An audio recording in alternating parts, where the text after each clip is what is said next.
Thoughts of our Divine Mother from the book The Mother, Question and Answers of 1955, Volume 7, page 343, date 19th October 1955.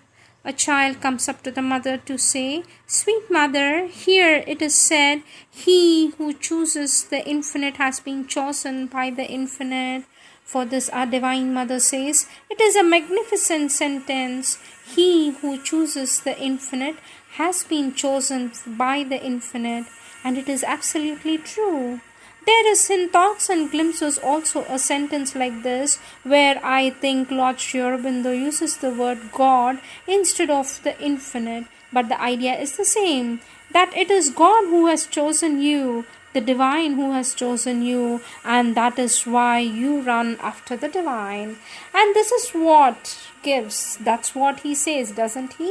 This is what gives that kind of confidence, of certitude, precisely that one is predestined. And if one is predestined, even if there are mountains of difficulties, what can that matter, since one is sure to succeed?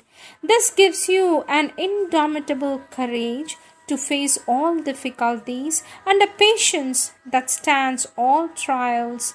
You are sure to succeed. And it's a fact. In fact, it is like that. The moment you thought about it, well, you thought about it because someone thought about you. You chose because you were chosen. And once you have been chosen, you are sure of the thing. Therefore, doubts, hesitations, depressions, uncertainties, all this is quite simply a waste of time and energy. It is of no use at all. From the moment one felt just once within himself, this is the truth for me, it is finished. It is finished, it is settled. Even if you spend years cutting your way through the virgin forest, it's of no importance. It is finished, it is settled. That is why I told you one day, after all, you all are here because you have wanted it somewhere, at some time. And if you wanted it somewhere, it means that the divine wanted it thus in you. So, there are some who follow a very straight path and arrive very quickly. There are others who love labyrinths. It takes longer, but the end is there, the goal is there. I know by experience that there isn't one being who, were it only once in his life, has had a great urge towards, it doesn't matter how he calls it, let us say the divine or facility of speech, which is not sure to arrive. Even if he turns his back on him at a certain time, it's of no importance. He's sure to arrive.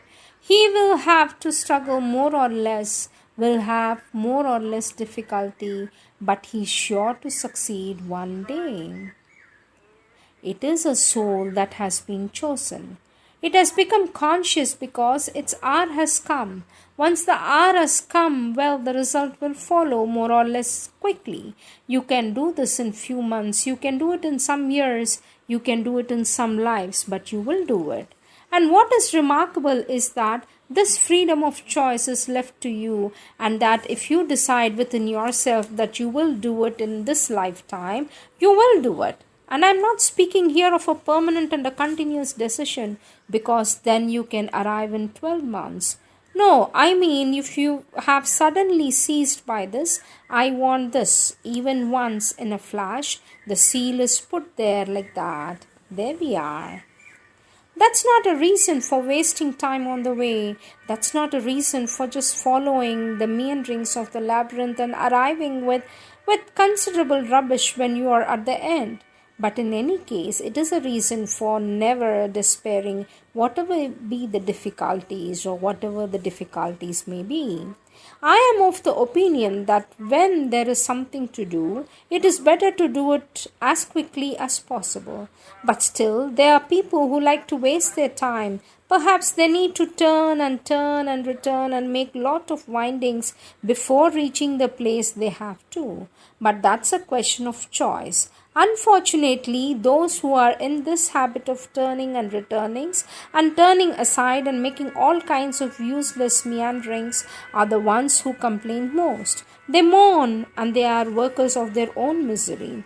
If one decided to go straight upon this path, whatever the cost, knowing how to bear few difficulties, facing discomforts without weakness, you see, well, one would avoid much trouble. But some people go only if they are taken by the scruff of the neck and dragged with a terrible force. Then they shout that they are violently forced. However, it's they who wanted it. There, then. Next, page number 32. In this, one child is coming up to the mother with a question. Sweet mother, what is the meaning of you must take the right attitude? For this, our Divine Mother says, our Lord has explained this before. Sri Aurobindo has explained this before. The right attitude is the attitude of trust, the attitude of obedience, the attitude of consecration. The child says, Sweet mother, let nothing and nobody come between you and the mother's force. Who is this person? For this, our Divine Mother says, this person, anybody at all who, there are all kinds of ways of letting someone come between you and the divine force. First of all, it is to attack a very great importance to your relationship with someone. It is to listen to the advice given to you by someone who is not qualified. If it is you who has to decide. It is to want to please anybody at all for any reason whatsoever. People do that constantly, don't they? Probably what is written here was to someone who had heard certain things and was attaching much importance to these things, advices, remarks or opinions. Who was attaching importance to these things? So Sri Aurobindo told him, let nothing come between you and the divine. Whoever it may be, parents, friends, no matter who, it is not a very special person. It may be even be for each one a very special person. Then the child says, Sweet mother, I did not understand. Sadhana has to be done in the body. For that our Divine Mother says, the body, this is the continuation of something. It is said that some people are disgusted with life and want to leave it in the hope that another time it would be better. So it is useless to run away from your body. It won't be easier without the body. On the contrary, it must be very difficult, and the body is made up for doing the yoga. We are upon earth. The period one passes on earth is that in which one can make progress. One does not progress outside terrestrial life. So the earthly material life is essential, the life of progress. It is here that one makes progress. Outside the earthly life, one takes rest or is unconscious, or one may have periods of assimilation, periods of rest, periods of unconsciousness. But for the periods of progress, they are on earth and in the body. So when you take up a body, it is got to make a progress, and when you leave it, the period of progress is over. And true progress is sadhana, that is, it is a most conscious and swiftest progress. Otherwise, one makes progress with the rhythm of nature, but the true progress is that made by sadhana. In yoga, you can do it in a very short time. That is why, when in one body, you must take advantage of it and not waste one's own time. A little later, it's better to do it immediately.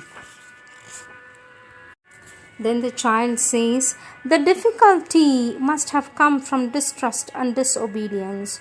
For this, our Divine Mother says, yes, all these things, they are replies to the letters. You see, someone was complaining of a difficulty, and so, having read the letter, Sri Aurobindo saw that in this person, the difficulty must have come from a lack of trust and obedience. He tells him so.